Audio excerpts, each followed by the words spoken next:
Good morning, welcome to fast track batch. Last class में ये वाला टॉपिक हमारा शुरू हो रहा था, अकाउंटिंग फॉर इंडिपेंडेंट ब्रांच। एक बार पढ़ लेते हैं इसको। When the size of business is big, तो कहते हैं कि it is desirable that the branch maintain complete record of its transaction. तो अपनी बुक्स मेंटेन करेगी। These branches are called independent branches and each independent branch maintain comprehensive account books for recording their transaction. अपनी books maintain करेगी। Therefore उसके पास separate trial balance होगा of each branch जो वो बनाएगी। हेड ऑफिस भी अपने बुक्स में हर ब्रांच का एक लेजर मेंटेन करेगी। ईच ब्रांच अकाउंट, लेजर का मतलब ब्रांच अकाउंट मेंटेन करेगी। One ledger account for each such branch where all transaction between head office and branches are recorded. वैसे भी हेड ऑफिस और ब्रांच के बीच में जो ट्रांजेक्शन होंगी वो थ्रू हेड ऑफिस की बुक्स में ब्रांच के खाते के थ्रू होंगी और ब्रांच की बुक्स में हेड ऑफिस के अकाउंट के थ्रू होगी। तो ब्रांच हेड ऑफिस को एक ही खाता बनाने की जरूरत है ब्रांच का। सारी ट्रांजेक्शन को में वो डेबिट होगा और सारी ट्रांजेक्शन में वो क्रेडिट हो जाएगा। It's like debtor for that head office, ठीक है। और ब्रांच के लिए वो क्रेडिटर मान सकते हो या वही सोर्स है एवरीथिंग का। ब्रांच के पास जो भी आएगा वो हेड ऑफिस के थ्रू आएगा, जो वो हेड ऑफिस से लेगा, और बाकी जो खुद खरीद ले वो तो नॉर्मल परचेज से लोगी। फीचर क्या रहेंगे? Branch maintain its entire books of account under double entry system. Branch open in its books a head office account to record all transactions that take place between head office and branch. Head office और branch के बीच में जितनी भी transaction होगी उसको record करने के लिए वो हेड ऑफिस अकाउंट मेंटेन करेगा। The head office maintain a branch account to record this transaction. ये आपको मालूम है, हेड ऑफिस की बुक्स में ब्रांच का खाता होगा फॉर ईच ब्रांच, और ईच ब्रांच की बुक में हेड ऑफिस का खाता होगा जिसके थ्रू आपस में वो एंट्रीज करेंगे। Branch prepare its trial balance, अपना ट्रायल बैलेंस प्रिपेयर करेगा, अपना trading profit and loss account prepare करेगा at the end of accounting period, and उसकी कॉपीज भेज देगा हेड ऑफिस को फॉर इनकॉर्पोरेशन। यानी कि अब देखो, ब्रांच ट्रायल बैलेंस अपना बना रहा है, trading and profit and loss अपना बना रहा है, और बनाने के बाद उसकी जो कॉपीज हैं वो हेड ऑफिस को सेंड करेगा ताकि वो एक as a organisation as a whole का प्रॉफिट कैलकुलेट कर सके, ठीक है। After receiving the final statement from branch, head office reconcile, head office क्या करेगा? रिकंसिलेशन करेगा कि मैच कर ले, ठीक है। मैच करने के बाद between the two, match reconciliation क्यों करनी पड़ेगी? क्योंकि हेड ऑफिस की बुक्स में ब्रांच का खाता और ब्रांच की बुक्स में हेड ऑफिस का खाता अपोजिट एंड इक्वल होने चाहिए, ठीक है। अगर नहीं है, और गुड सेंट और good received opposite and equal होने चाहिए, तो अगर नहीं है तो उसको मैच करना पड़ेगा, रिकंसाइल करना पड़ेगा। तो the two branch head office reconcile between the two branch account in head office books and head office account in branch books. Head office passes necessary journal entry, और बाद में वो उस ट्रायल बैलेंस को या पीएल को incorporate कर ले। यही बातें हमने डिस्कस की थी, ठीक है।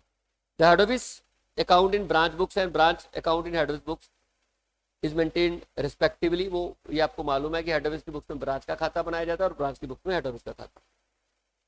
ये एंट्रीज हम ऑलरेडी डिस्कस कर चुके हैं, ठीक है। इसके बाद ये भी मैं पढ़ देता हूँ। स्टूडेंट्स में find a few further practical situation and it is hope that they can pass entries on the basis of accounting principles explained above. कहता है जिनकी एंट्रीज हम लोगों ने नहीं बताई, अगर वो एंट्रीज भी है तो आप आसानी से पास कर लोगे। बेसिक्स यही है। The final result of this adjustment will be that so far as the head office is concerned, the branch will be looked upon either as a debtor or creditor. मतलब हेड ऑफिस की books में branch debtor होगा, debtor ही होगा। Creditor तो बहुत कम cases में creditor होगा, but debtor ही होगा। क्रेडिटर कब होगा? जब वो ज्यादा चीज वापस कर देगा, कैश ज्यादा दे देगा वापस, तो वो क्रेडिटर बन जाएगा, अदरवाइज वो डेटर है। As a debtor, if the amount of its asset is in excess of its liability and creditor as if the position is reverse, अगर उसके एसेट लायबिलिटी से ज्यादा है तो वो डेटर बनेगा, अगर उसकी लायबिलिटी एसेट से ज्यादा है तो वो क्रेडिटर हेड ऑफिस की बुक्स में बन जाएगा, रिवर्स हो जाएगा।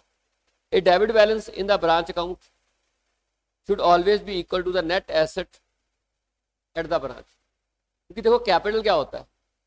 एसेट माइनस लायबिलिटी, है ना। यही होता है ना, capital is equal to asset minus liability. तो ब्रांच की बुक में बेसिकली जो हेड ऑफिस है वो कैपिटल है, सोर्स। क्योंकि आपको मालूम है जब आप बैलेंस शीट बनाते हो तो ये सोर्स वाली साइड होती है, ठीक है, और ये एसेट वाली साइड होती है और लायबिलिटीज होती है। एसेट में से लायबिलिटीज माइनस करोगे तो सोर्स है, तो वो जो जो सोर्स है वही तो हेड ऑफिस है, वही लिखा हुआ है। कहते हैं debit balance in branch account, branch की बुक में डेबिट बैलेंस होगा किसका, हेड ऑफिस की बुक में ब्रांच का डेबिट बैलेंस है, जो वो सोर्स है ब्रांच के लिए, equal to the net asset at the branch, asset minus liability is equal to head office account. The important thing to remember when independent sets of accounts are maintained is that branch and head office books are connected with each other only through the medium of branch and head office account which are converse of each other। उनमें common चीज क्या होती है, branch की book में head office का खाता, head office की बुक में ब्रांच का खाता, वो रिवर्स होते हैं एक दूसरे से। Also when the account of branch and head office are consolidated both eliminate हो जाते हैं, जब आप कंसोलिडेट करोगे तो दोनों एलिमिनेट हो जाते हैं, ये भी आपको मालूम था। क्लियर, पूछना चाहते हो कुछ, चलते हैं। Adjustment and reconciliation of branch and head office account, if the branch and head office account converse of each other do not tally, वो टैली ना करे, ब्रांच की बुक्स में हेड ऑफिस का खाता और हेड ऑफिस की बुक्स में ब्रांच का खाता अपोजिट तो है बट इक्वल नहीं है। अपोज उसके पास डेबिट बैलेंस है, उसके पास क्रेडिट बैलेंस है, ब्रांच के पास हेड ऑफिस का क्रेडिट बैलेंस होगा, हेड ऑफिस के पास ब्रांच का डेबिट बैलेंस होगा, उल्टा भी हो सकता है, बट वो बराबर नहीं है।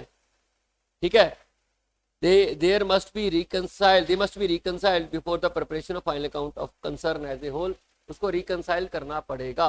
ठीक है, तो ये reconciliation का टॉपिक हम ऑलरेडी कर चुके हैं, ये वाला हमने कर लिया था। ठीक है, इसलिए हम आगे चलते हैं।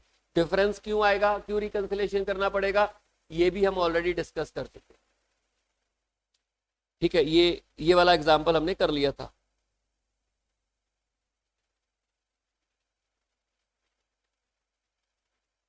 Important points to be noted. The balance of head office account in branch books and branch account in head office books have tallied, वो टैली हो चुके हैं, आपस में मिल चुके हैं। और कहता है कि एडजस्टमेंट कहां पर करनी है, जहां पर ट्रांजैक्शन पेंडिंग है। ये मैंने आपको बोला था, जहां जिसकी ट्रांजैक्शन ऑलरेडी कर चुका है वो ट्रांजैक्शन नहीं करेगा, जिसके एंड पर पेंडिंग है वही करेगा। इसका मैंने आपको बोला भी था कि अगर मैं हेड ऑफिस हूँ, आप ब्रांच हो, मैंने गुड्स आपको भेजे हैं और रास्ते में खराब हो गए हैं, इसका मतलब ये नहीं कि आपकी एंड पे एंट्री पेंडिंग है, इसका मतलब वो लॉस मुझे ही बुक करना पड़ेगा, तो मैं अपने एंड पे वो एंट्री करूंगा। ठीक है, उसके बाद कई बार ब्रांच टू ब्रांच ट्रांजैक्शन भी होती है। ब्रांच टू ब्रांच का मतलब एक ब्रांच दूसरी ब्रांच को गुड भेज देता है। इंडिपेंडेंट ब्रांचेस है तो उसमें भी हम ब्रांच की बुक्स में ये ट्रीट करेंगे कि हेड ऑफिस गुड रिसीव कर रहा है और दूसरी ब्रांच को हेड ऑफिस गुड्स दे रहा है। मतलब मैंने आपको बोला था, अगर एक ब्रांच दूसरी ब्रांच को गुड्स भेज भी रही है तो एंट्री का जो रूट होगा वो ये होगा, सीधा ब्रांच टू ब्रांच नहीं होगा। हेड ऑफिस इस ब्रांच को क्रेडिट कर देगा और इसको डेबिट कर देगा, और लेकिन ब्रांच यही ट्रीट करेगी उसने हेड ऑफिस को गुड्स वापस किया, B1 वाली ब्रांच, और B2 वाली ब्रांच ये ट्रीट करेगी कि उसको हेड ऑफिस ने गुड्स दिए, हालांकि दिए ब्रांच ने। ठीक है, तो वही लिखा हुआ है। Inter branch transaction, that is transaction between two branches, are usually adjusted as if they were entered into only with the head office. It is very convenient method of treating such transaction, especially ये क्या है, especially where the number of, अच्छा जहाँ branches large होंगी, where the branches are large, suppose Kolkata branch incurred an expenditure on advertisement of 1000 on account and Delhi branch, देखो Delhi branch के लिए वो खर्च कर रही है तो ये मानेगी वो हेड ऑफिस के लिए खर्च कर रही है, और दिल्ली ब्रांच क्या ट्रीट करेगा कि हेड ऑफिस के लिए खर्च कर रहा है। तो एंट्रीज इन दैट केस ये होंगी कलकत्ता की बुक्स में, हालांकि कलकत्ता दिल्ली ब्रांच के लिए खर्च कर रहा है लेकिन वो डेबिट किसको करेगा, हेड ऑफिस को करेगा।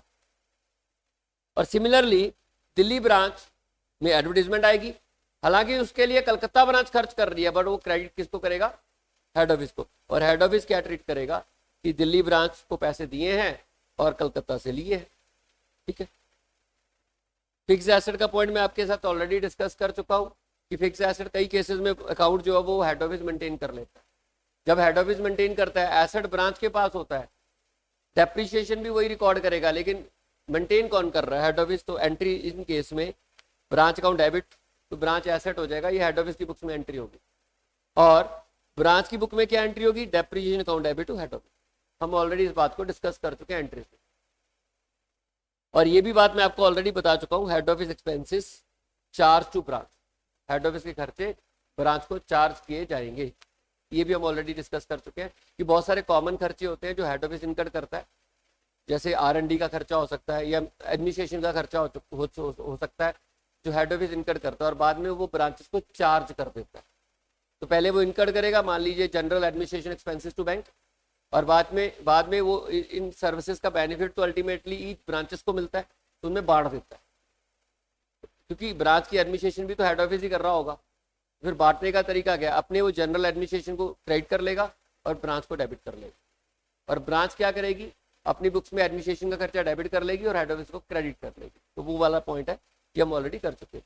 ये क्वेश्चन हमारा ऑलरेडी हो गया था, ठीक है, ये तो इसमें कोई प्रॉब्लम नहीं थी, याद होगा ये वाले पॉइंट्स थे इसमें,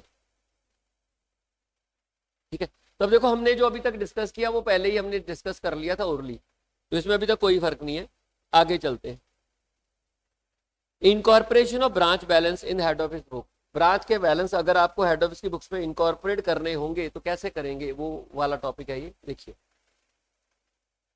the method that will be adopted for incorporating. Incorporating क्यों करना होता है, सिंपल सी बात है कि आपको ऑर्गेनाइजेशन एज ए होल के रिकॉर्ड मेंटेन करने, ठीक है, तो उसके लिए इनकॉर्पोरेट करना पड़ता है। अब इनकॉर्पोरेशन करने के दो तरीके हैं। The method that will be adopted for incorporating the trading result of the branch with that of head office would depend upon whether it is desired to prepare। अब ब्रांच का स्टैंड का मतलब branch का अकेले का P&L बनाना चाहते हो और अकेले की बैलेंस शीट बनाना चाहते हो, या फिर आप कंसोलिडेटेड स्टेटमेंट बनाना चाहते हो इकट्ठी, यानी कि प्रॉफिट इकट्ठे दिखाना चाहते हो या अकेले अकेले दिखाना चाहते हो। तो पहला है कि अगर आप ब्रांच को बोलते हो कि भाई तू अपना प्रॉफिट एंड लॉस खुद निकाल, अपनी बैलेंस शीट खुद बना, बाद में इनकॉर्पोरेट कर लेंगे। दूसरा तरीका है कि आप अपना ट्रायल बैलेंस हमें दे दो, हम सब देख लेंगे। दो तरीके हैं। पहला है कि हम ब्रांच को बोलते हैं कि भाई अपना सब कुछ खुद बनाओगे, ट्रायल बैलेंस तो उसका अपना बनेगा ही बनेगा, साथ में वो अपना प्रॉफिट एंड लॉस और अपनी बैलेंस शीट भी प्रिपेयर करेंगे, ठीक है, for each branch. Amount of profit and loss, अच्छा, और एक इस यहां से जो प्रॉफिट एंड लॉस का बैलेंस आएगा वो ट्रांसफर कर देंगे ब्रांच को। इस केस में amount of profit and loss shown by branch and transfer to head office in branch books and converse entries passed in the books of head office। जो वो प्रॉफिट कमाएंगे ना वो भेज देंगे किसको, ब्रांच को भेज देंगे, हेड ऑफिस को भेज देंगे, ताकि हेड ऑफिस प्रॉफिट को रिकॉर्ड करके प्रॉफिट कैलकुलेट कर ले। टोटल हेड ऑफिस का जो प्रॉफिट आएगा तो उसमें तो जुड़ेगा ना वो प्रॉफिट, तो वो प्रॉफिट भेज देंगे उसको। ब्रांच को क्या करेंगे, अच्छा ये एंट्री क्या आ जाएगी, ब्रांच डेबिट हो जाएगा, हम मानेंगे कि ब्रांच डेबिट होगा और प्रॉफिट पड़ा है उसके पास हमारा, ठीक है। In such a case, not only profit and loss but also separate balance sheet for branch and head office is to be prepared। तो यहाँ पर प्रॉफिट एंड लॉस भी ब्रांच अपनी खुद बनाएगा और बैलेंस शीट भी बनाएगा। जब वो बैलेंस शीट बनाएगा तो ब्रांच की बैलेंस शीट के लिए कैपिटल चाहिए होता है, तो कैपिटल की जगह हेड ऑफिस को दिखा देगा। वो सोर्स है ना वही, asset minus liability equal to capital, तो ब्रांच के एसेट माइनस लायबिलिटी तो क्या होगा, हेड ऑफिस का अकाउंट होगा। In such a case not only profit and loss but also separate balance sheet for branch and head office is to be prepared. The branch balance sheet would show the amount advanced by head office as its capital। In the head office books, जो branch का होगा वो उसका asset बनेगा और उसको advance treat कर लेगा, डेट ट्रीट कर लेगा एक तरीके से, ठीक है। ये था कि जब आप स्टैंड अलोन बैलेंस शीट बनाते हो, इसमें सिर्फ आपको प्रॉफिट देना होता है कि मेरा प्रॉफिट ले जाओ। मैं अपना इनकॉर्पोरेशन करने के लिए मैंने अपना ट्रायल बैलेंस तो बनाया ही है, साथ में अपना प्रॉफिट भी निकाल लिया, साथ में बैलेंस शीट भी बना ली, आप मेरा प्रॉफिट ले लो, इनकॉर्पोरेट कर लो। या हो सकता है कि बैलेंस शीट की आइटम्स भी इनकॉर्पोरेट करवा दूं, ठीक है, बट ट्रायल बैलेंस इनकॉर्पोरेट नहीं होगा। लेकिन इस मेथड में क्या होता है, हम ब्रांच को बोलते हैं कि भाई तू अपना प्रॉफिट निकालने को रहने दे,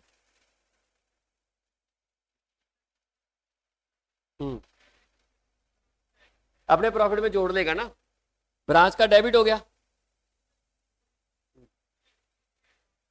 ब्रांच का एसेट बैलेंस बढ़ जाएगा। अरे ये प्रॉफिट भी तो मेरा है ना, पड़ा तो आपके पास है, तो आप डेटर बन गए। जो आपने कमाई की, डेट बिलोंग्स टू मी, इसलिए मैंने आपको डेटर बना लिया, और वो वाला प्रॉफिट मैंने क्रेडिट कर लिया, मतलब प्रॉफिट मैंने ले लिया और बोल दिया आपके पास पड़ा हुआ है, इसलिए आपके पास डेटर हो गए, आप मेरे डेटर। मान लो मतलब आप, मैंने आपको कोई चीज दी 100 रुपए की और आपने बेच दी 200 में, तो जब मैंने आपको चीज दी 100 रुपए की तो मैं आपको करूंगा डेबिट, और जो चीज है उसको करूंगा क्रेडिट। मेरे खाते से क्रेडिट होगी चीज, आपके पास डेबिट चलेगी, 100 रुपए की एंट्री कर दी, आपने उसे बेच दिया, और बेच के 150 के प्रॉफिट पे बेच दिया, अब आपने मेरे को पैसे दिए नहीं, तो मैं कहूंगा प्रॉफिट मैं रिकॉर्ड कर लूंगा, आपको डेबिट कर लूंगा। अब आपके पास मेरे 250 रुपए हैं, 100 रुपए की चीज दी थी, 150 का प्रॉफिट हो गया, तो 250 मैंने रिकॉर्ड कर लेना है अपने खाते में क्रेडिट। वो एक जो वस्तु मैंने आपको दी थी 100 रुपए से, वो क्रेडिट हो गया, 150 रुपए का प्रॉफिट जोड़ लेना है, तो आपसे मैंने 250 रुपया लेना। तो वही क्या कर रहे हैं वो लोग, जो आप प्रॉफिट कमाओगे वो हेड ऑफिस का प्रॉफिट है। तो इसलिए क्योंकि अभी अगर तो इनकॉर्पोरेट हो जाता फिर तो सारा कुछ ही आ जाता। देखो अगर तो आप चीज दे देते और पैसा भी दे देते फिर तो बात खत्म, फिर तो प्रॉफिट ऑटोमेटिकली आ जाना था मेरे पास। अभी प्रॉफिट मेरे पास आया नहीं, आपके पास पड़ा हुआ है, तो सिर्फ प्रॉफिट मैंने रिकॉर्ड कर लिया, आपको डेबिट कर दिया, क्योंकि मेरे को मेरे प्रॉफिट में टोटल जो प्रॉफिट आएगा उसमें हेड ऑफिस का प्रॉफिट और ब्रांच का प्रॉफिट तो ऐड करना ही करना है ना। और हाँ, बैलेंस शीट भी इनकॉर्पोरेट करनी है हमने, वो इसमें बोला नहीं गया, लेकिन ऐसा नहीं होगा, बैलेंस शीट तो इकट्ठी करनी पड़ेगी ना। अगर आप स्टैंड अलोन भी बना रहे हो ना, तो आपने स्टैंड अलोन अपना प्रॉफिट निकाल लिया और अपनी बैलेंस शीट बना भी ली, तभी आप प्रॉफिट मुझे ट्रांसफर करोगे, एसेट लायबिलिटीज भी ट्रांसफर करोगे। प्रॉफिट इसलिए ताकि मैं टोटल प्रॉफिट निकाल सकूं, एसेट और लायबिलिटीज इसलिए ट्रांसफर करोगे ताकि मैं उनको इनकॉर्पोरेट करके होल ऑर्गेनाइजेशन की बैलेंस शीट बना सकूं। हालांकि इन्होंने ये बात यहां पर लिखी नहीं है, यहां पर एसेट लायबिलिटीज को भी ट्रांसफर करना पड़ेगा। ठीक है, चलिए। और सेकंड मेथड है, जब आप कहते हो कि हम प्रॉफिट एंड लॉस इकट्ठा ही बना देंगे और बैलेंस शीट भी इकट्ठी बनाएंगे, तो इसमें करना क्या होगा, हम उनको बोलेंगे कि अपना ट्रायल बैलेंस ही हमें दे दो, आप हमें अपना ट्रायल बैलेंस ही दे दो, हमें कोई आपको प्रॉफिट लॉस निकालने की जरूरत नहीं, हम बाकी वो चीजें खुद कर लेंगे। ठीक है जी। Individual balance of all revenue account, all the revenue account would be separately transfer to head office account. All revenue items, जितने भी रेवेन्यू आइटम कौन कौन से होते हैं, खर्चे और आमदन सारे, वो सारे के सारे क्या करोगे, would be separately transfer to the head office के खाते में भेज दोगे। क्या एंट्री करोगे, जितने भी खर्चे हैं उनको करोगे क्रेडिट और हेड ऑफिस को करोगे डेबिट, और जितनी भी आमदन है उसको करोगे डेबिट और हेड ऑफिस को करोगे क्रेडिट। और ये रिवर्स एंट्री मेरे पास आ गई, तो मैं सारे खर्चे आपके करूंगा डेबिट और ब्रांच को करूंगा क्रेडिट, और सारी आमदन क्या सेल ही होगी, उसको करूंगा क्रेडिट और आपको करूंगा डेबिट। इस तरीके से सारी रेवेन्यू आइटम मेरे पास आ जाएगी, वो ट्रायल बैलेंस मेरे पास आ गया रेवेन्यू आइटम। सिमिलरली आपके एसेट और लायबिलिटीज भी ले लूंगा, आप सारे एसेट को करोगे क्रेडिट और हेड ऑफिस को करोगे डेबिट। ठीक है, और लायबिलिटीज को करोगे डेबिट और हेड ऑफिस को करोगे क्रेडिट।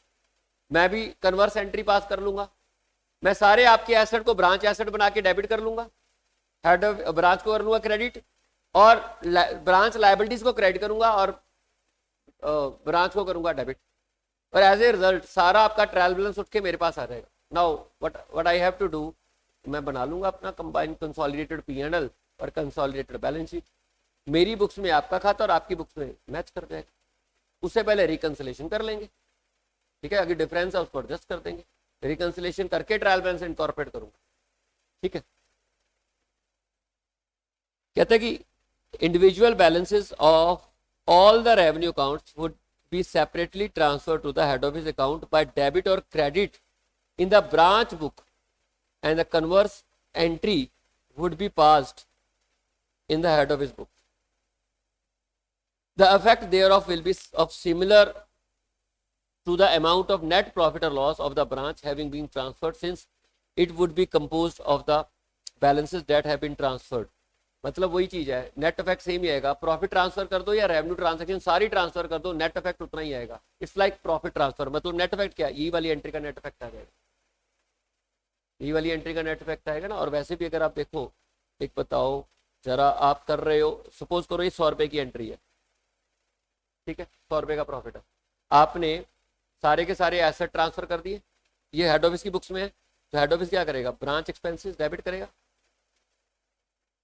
टू ब्रांच, मान लो 500 रुपए,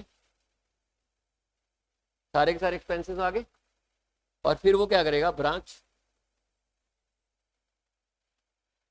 टू ब्रांच रेवेन्यू 600, यही करेगा ना। इसका इफेक्ट देखो यही पड़ रहा है, सेम ही तो है, ब्रांच 600 से 100 से डेबिट हो गया, और इन दोनों का जो डिफरेंस है वो 100 रुपये का प्रॉफिट आ गया, वो क्रेडिट हो गया। तो नेट इफेक्ट सेम ही है, ठीक है। रेवेन्यू आइटम सारी ट्रांसफर कर देंगे, ट्रायल बैलेंस भेज दिया। In case it is also desired that consolidated balance sheet of the branch and the head office should be prepared. कहता अगर ये भी करना है तो एसेट लायबिलिटी भेज दो उनको। वो इसमें भी मैंने आपको बोला इसमें भी भेजनी पड़ेगी। अगर आप अपनी बैलेंस शीट बना रहे हो और मैं अपनी बना रहा हूं, प्रॉफिट आपने अपना बनाया, प्रॉफिट मैंने अपना निकाल लिया, आपने प्रॉफिट मुझे ट्रांसफर कर दिया, लेकिन मैं अगर चाहता हूं प्रॉफिट तो मेरे को टोटल पता लग गया, मुझे ये भी तो पता करना है कि total as a whole asset liabilities कितने हैं। तो उसके लिए मैं क्या करूंगा, उसके लिए मैं आपके एसेट और लायबिलिटीज उठा के लेके आऊंगा ना।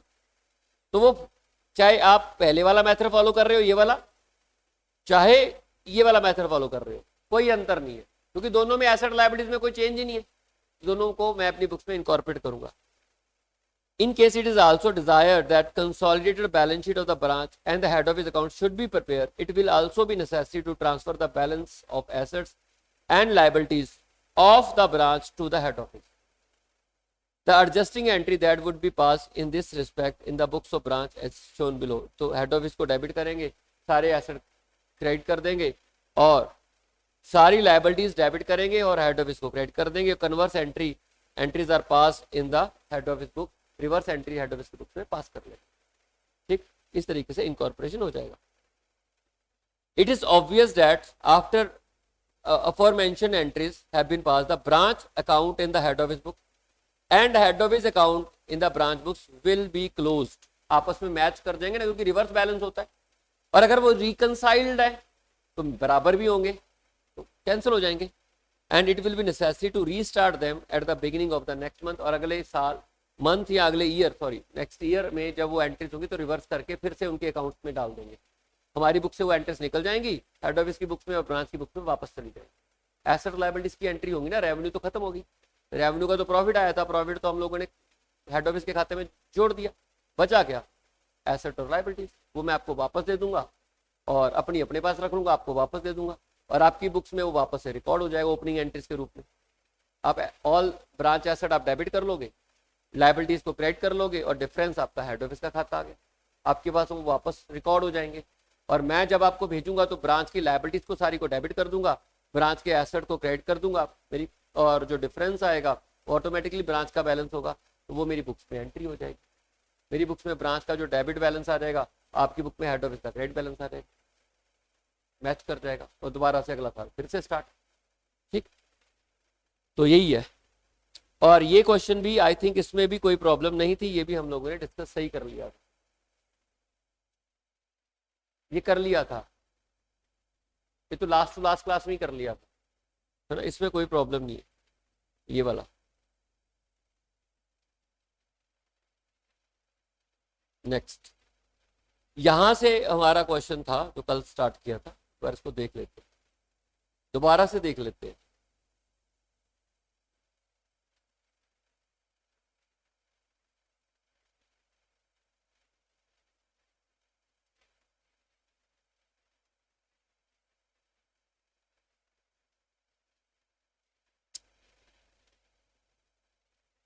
देखो,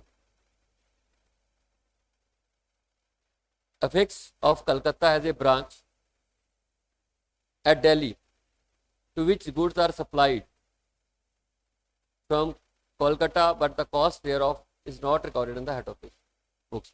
But the cost thereof is not recorded in the head office books. इस लाइन का मतलब मैं ये कर रहा हूँ कि इनवॉइस प्राइस पर ट्रांसफर किए गए, इसलिए ये बात लिखी गई है, मतलब मैं ये मान के चल रहा हूँ। Otherwise the cost thereof is not recorded in the head office. या इसकी ये हो सकती है कि हम एंट्री डालना ही भूल गए, गुड्स एंट्री, तीसरा तो कोई ऑप्शन हो ही नहीं सकती। तो मैं मान के चल रहा हूँ कि ये एंट्री इनवॉइस प्राइस पर हुई है, कॉस्ट पर नहीं हुई है, क्योंकि मैंने आपको गुड्स भेजे हैं तो आपको तो डेबिट किया ही होगा ना, हो ही नहीं सकता कि मैंने आपको डेबिट ना किया और गुड भेज दिए हो। तो जब मैंने आपको डेबिट किया होगा तो गुड्स की एंट्री भी डली होगी, और गुड्स की एंट्री मैंने कॉस्ट पर ना डाल के इनवॉइस प्राइस पर डाली है, मैं ऐसा मान के चल रहा हूँ। ठीक, on 31 March 2011 the branch balance sheet was as follow. Branch की बैलेंस शीट दी हुई है, लायबिलिटी साइड में क्रेडिटर के बैलेंस है, ऑफ कोर्स ये ब्रांच की बैलेंस शीट बन गई ऑलरेडी, ओपनिंग बैलेंस शीट है ये उनके लिए कैपिटल होगा, हमने अभी पढ़ा। ये ब्रांच के एसेट में डेटर का बैलेंस है और बिल्डिंग एक्सटेंशन हमने ऑलरेडी ट्रांसफर कर दिया और कैश का बैलेंस। अगले 6 महीनों में ये ट्रांजेक्शन हुई हैं, जो भी हुई हैं, ये following transaction took place at Delhi. Set out the head office account in Delhi books and branch balance sheet as on this date. Also give journal entries in the Delhi books. आपको हेड ऑफिस अकाउंट बनाना है दिल्ली की books में, branch की balance sheet बनानी है 30/9 को, give journal entries. जो आपने अभी पढ़ा उसके हिसाब से सोचिए क्या ट्रीटमेंट होना चाहिए। भूल जाइए कि पहले क्या किया था, जो अभी पढ़ा उसके हिसाब से क्या ट्रीटमेंट होना चाहिए, क्योंकि वही पढ़ा है, उसके बाद ही ये टॉपिक आ गया। ठीक है, जो भी ट्रीटमेंट होगा वो उसके हिसाब से ही होगा ना, जो पढ़ा है अभी तक। तो कहता है कि आपने हेड ऑफिस का खाता बनाना है दिल्ली की बुक्स में, ठीक है, और ब्रांच बैलेंस शीट बनानी है 30/9 में, और also give journal entries in the Delhi book. और दिल्ली की बुक में एंट्रीज भी करनी है। तो दिल्ली की बुक में एंट्रीज भी करनी है, दिल्ली की बुक में हेड ऑफिस का खाता ही बनाना, दिल्ली की बुक में बैलेंस शीट भी बनानी है। बैलेंस शीट तो क्लियर है, बैलेंस शीट तो बन जाएगी, उसमें कोई मुद्दा नहीं है। बैलेंस शीट में एसेट्स जो मेरे पास है वो आ जाएंगे, जो लाइबिलिटीज हैं और जो डिफरेंस है वो हेड ऑफिस का खाता आ जाएगा। जर्नल एंट्रीज भी करनी है और साथ में आपने हेड ऑफिस का खाता भी बनाना है। तो इसमें 2 चीजें हम सोच सकते हैं। क्या 2 चीजें सोचोगे? 2 चीजें हम लोग सोच सकते हैं। क्या 2 चीजें सोचोगे बताओ? एक तो ये कि क्या ब्रांच अपना प्रॉफिट खुद निकालेगी, या ब्रांच अपना ट्रायल बैलेंस वाला रेवेन्यू आइटम उनको भेज देगी, वो निकाल लेंगे। 2 ही ऑप्शन है ना। अब यही पढ़ के तो, क्योंकि उन्होंने बोला ब्रांच की बैलेंस शीट बनानी है, तो ब्रांच की बैलेंस शीट बनानी है, इसका मतलब ब्रांच के जो एसेट लायबिलिटीज तो ब्रांच के पास ही रखने हैं, वो तो भेजने नहीं है।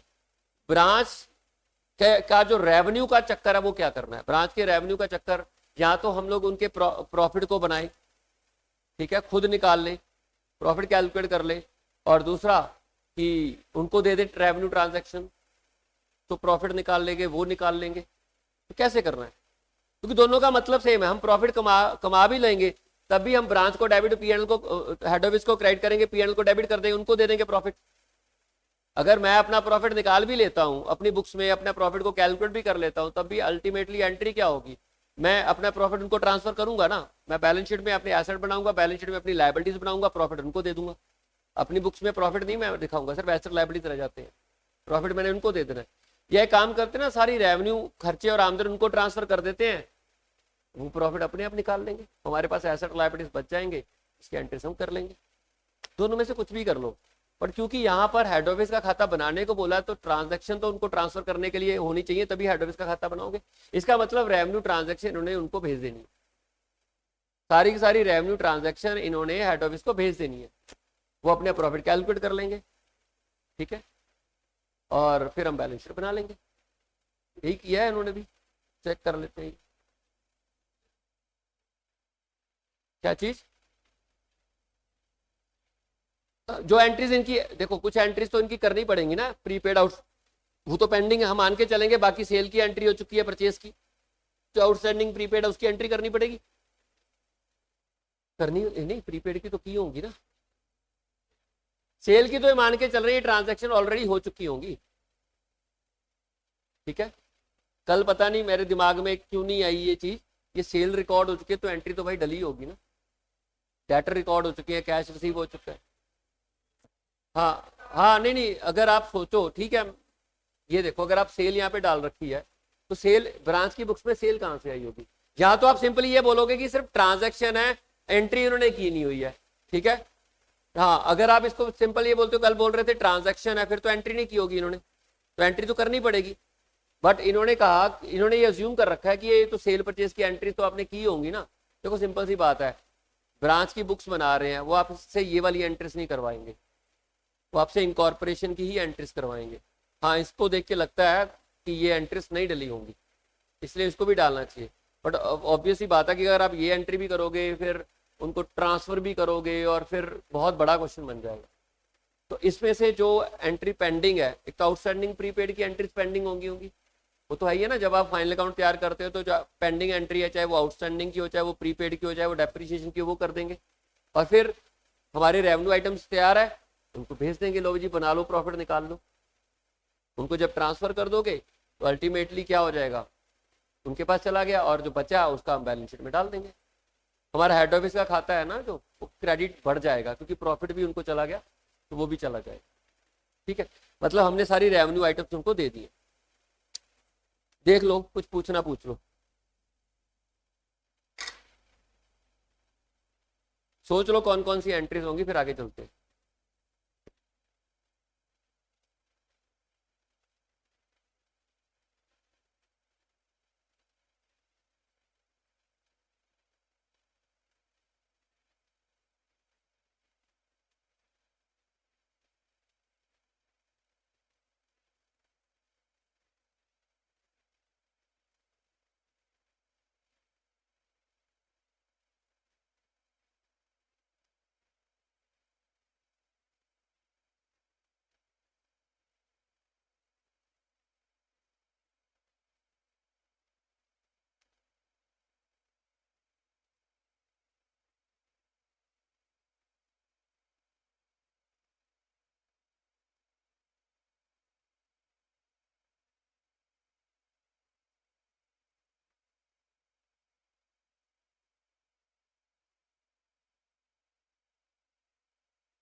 हाँ जी, चलिए सबसे पहले तो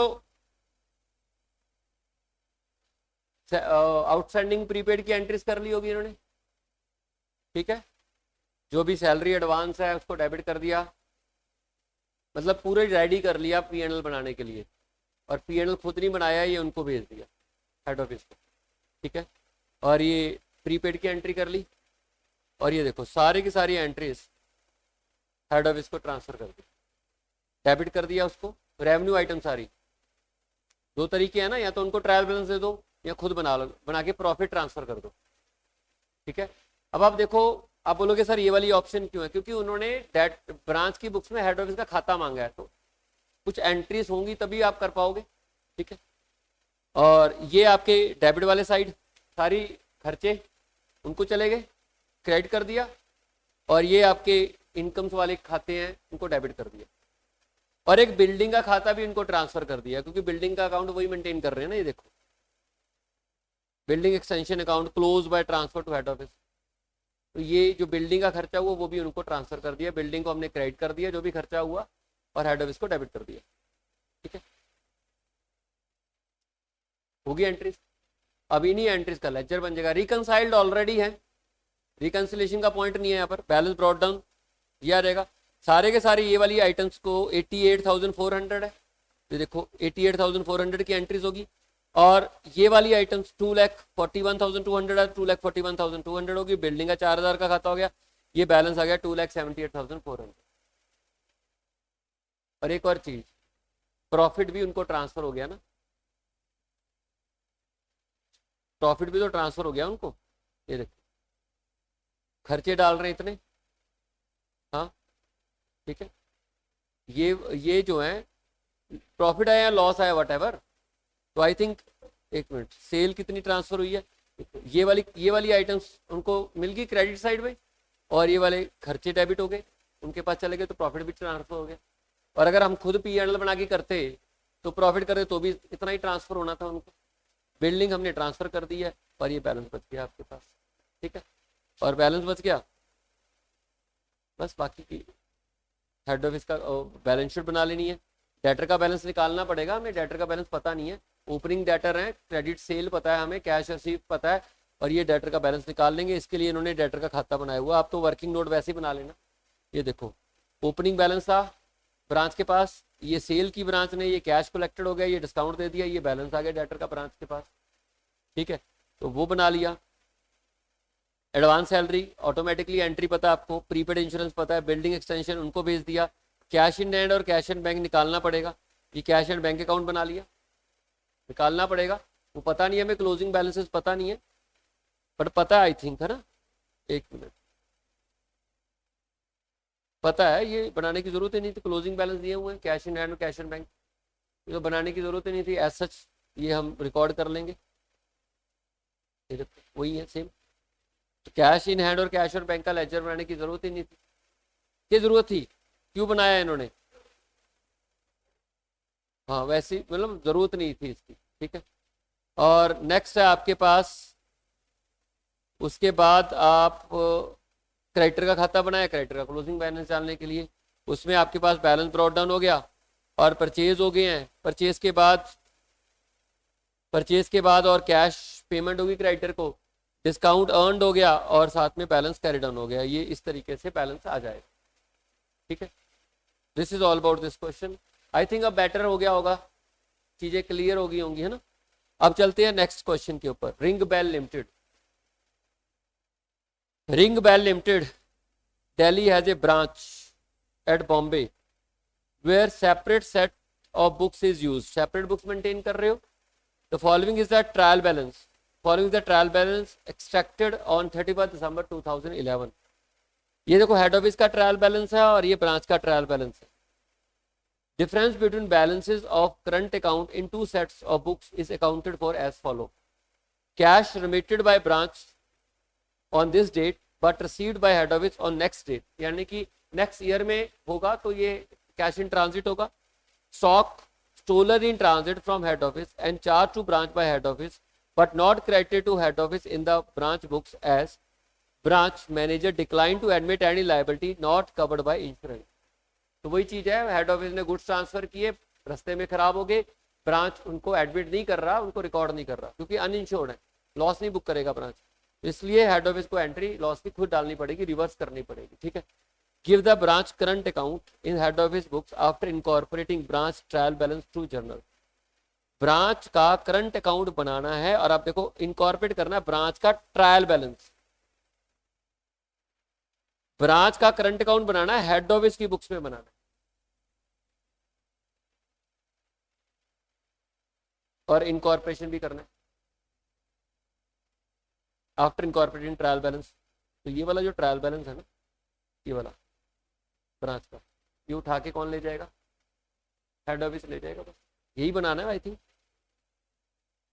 branch current account in the head office, और जो ट्रायल बैलेंस है और ये हेड ऑफिस की बुक्स में ब्रांच के खाते के थ्रू ही होगी एंट्रीज, और साथ में आपको उसे रिकनसाइल भी कर देंगे वहीं जाके, ठीक है। चलिए शुरू करते हैं। बैलेंस ब्रॉट डाउन होगा हेड ऑफिस की बुक्स में ब्रांच का, कैश इन ट्रांजिट की एंट्री करेगा, कौन करेगा कैश इन ट्रांजिट की, हेड ऑफिस नहीं करनी है, उसने तो पैसा भेजा हुआ है ना ब्रांच ने, कैश इन ट्रांजिट की एंट्री करेगा बाय वाली साइड, और जो लॉस इन ट्रांजिट की एंट्री करेगा, लॉस इन ट्रांजिट डेबिट करेगा टू ब्रांच, क्योंकि भेजे हुए हैं उसने, वापस तो लेने पड़ेंगे। लॉस इन ट्रांजिट, अब बोलोगे सर ये लॉस इन ट्रांजिट कहाँ है, गुड्स एंड में से एडजस्ट हो जाएगा, ठीक है। तो लॉस इन ट्रांजिट की एंट्री करेगा क्योंकि गुड्स मुझे वापस लेने पड़ेंगे, आपने कैश भेजा मुझे मिला नहीं, तो कैश इन ट्रांजिट की एंट्री करूंगा और लॉस इन ट्रांजिट की भी करूंगा, रिकंसिलेशन हो जाएगा, ये दो एंट्रीज का फर्क होगा, ठीक है। रिवर्स करके लॉस बुक करोगे, दो एंट्रीज करोगे, लॉस इन ट्रांजिट तो करनी पड़ेगी, लॉस तो बुक करना ही पड़ेगा ना। देखो दो तरीके होंगे, एक मैं बता देता हूं क्या क्या ट्रीटमेंट हो सकता है।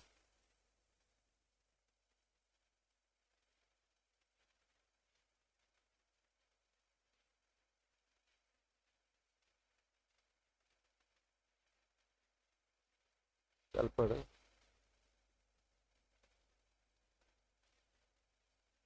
देखिए एक एक एंट्री तो होगी गुड्स वापस ले लो, branch account debit to goods and to branch, ये एंट्री भेजी होगी, है ना। ये एंट्री ओरिजिनल की होगी, बट इज द अमाउंट 1700, हाँ ये मैंने भेजे, और मैं आपको बोल रहा हूँ कि इसको ट्रांजिट में रिकॉर्ड कर लो, आप बोलोगे नहीं क्योंकि गुड्स तो खराब हो चुके हैं, मिलने ही नहीं। इसमें दो ऑप्शंस आएंगी, हेड ऑफिस को रिवर्स करना पड़ेगा। एक तो इस एंट्री को पहले रिवर्स कर दो,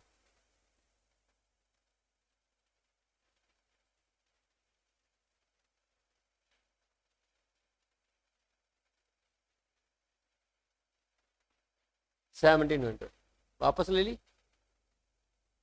ठीक है, वापस आ गई एंट्री। दूसरी एंट्री में लॉस बुक कर लो, लॉस तो बुक करना ही पड़ेगा ना, अपनी बुक्स में वापस आ गई तो लॉस तो बुक करना ही पड़ेगा, खराब होगी, लॉस इन ट्रांजिट।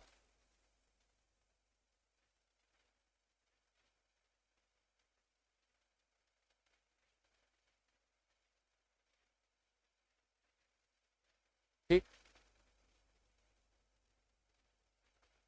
ये एंट्री होगी, या फिर इसकी नेट एंट्री कर दो सीधा ये वाली, जो सेकंड ऑप्शन हो सकती है, loss transit debit branch account. तो हम ये वाला कर रहे हैं ना, आप ये भी कर दो, बात तो एक ही है, नेट इफेक्ट तो सेम ही पड़ेगा ना, क्योंकि आपको गुड्स वापस लेके लॉस तो बुक करना ही पड़ेगा ना। तो सीधा ही, और लॉस किससे बुक करोगे, गुड्स एंड से करो, गुड्स एंड से नहीं करोगे तो परचेज से कर लो, परचेज से नहीं करोगे तो ट्रेडिंग से करना पड़ेगा। अल्टीमेटली इफेक्ट तो गुड्स एंड का भी ट्रेडिंग पर ही पड़ता है ना, क्योंकि गुड्स एंड कहां से पैदा हो रहे हैं, परचेज या ट्रेडिंग से ही पैदा हो रहे हैं। अगर आप गुड्स एंड को कम ज्यादा कर रहे हो तो परचेज ट्रेडिंग इफेक्ट होगा, ठीक है, या फिर सीधा परचेज में एंट्री भी कर सकते हो, ट्रेडिंग में भी कर सकते हो, या सीधा ही गुड्स एंड पे कर दो, तो आपकी इच्छा है।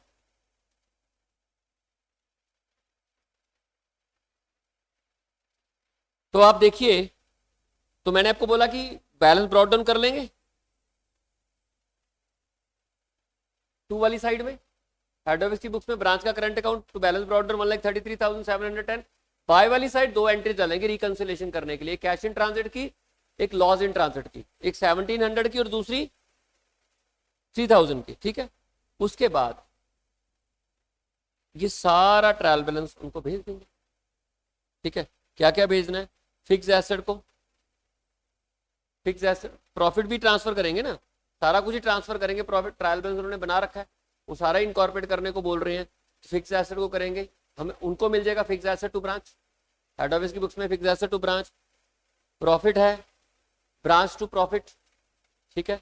स्टॉक, स्टॉक बाय वाली साइड में stock, branch stock to head office to वो ब्रांच, डेटर क्रेडिटर की एंट्री भी हो जाएगी, डेटर की क्या होगी, ब्रांच डेटर टू ब्रांच, और क्रेडिटर की होगी branch to branch creditors, cash balance branch cash balance debit to branch, और हेड ऑफिस का खाता क्लोज हो जाएगा, ठीक है।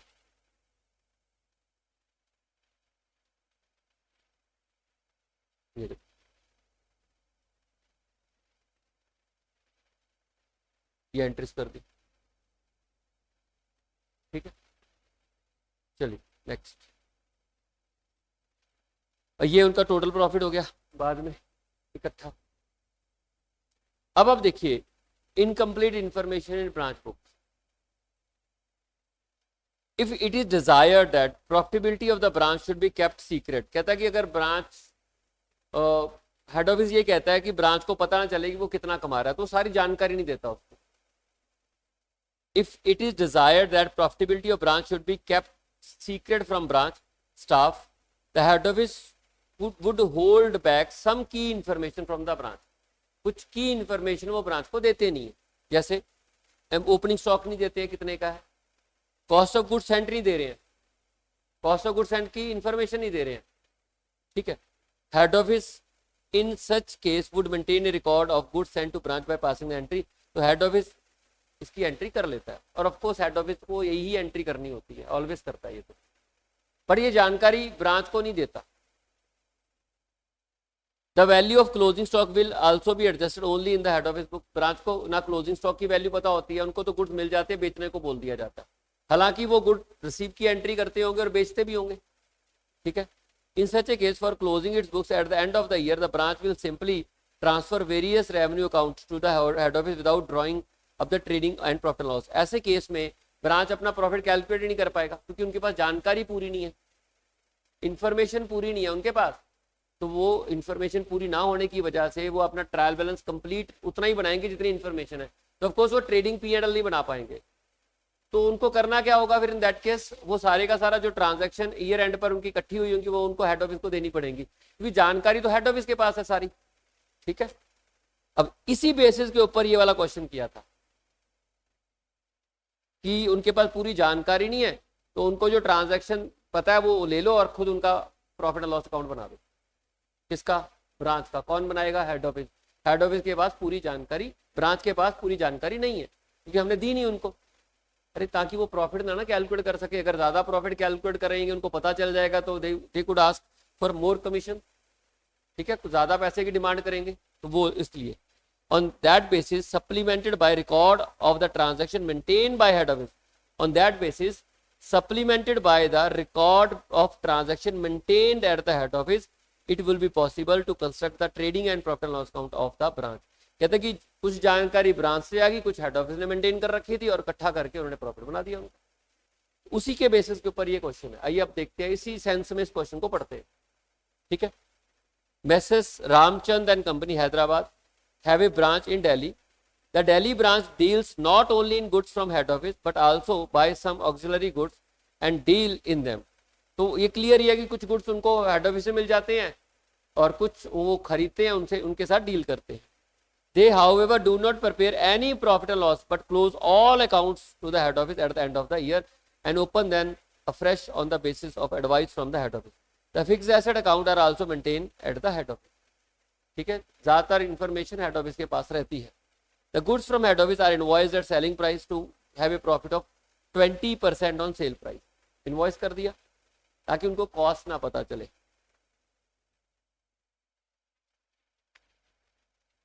The goods from head office are invoiced at selling price to give a profit of 20% on the sale price.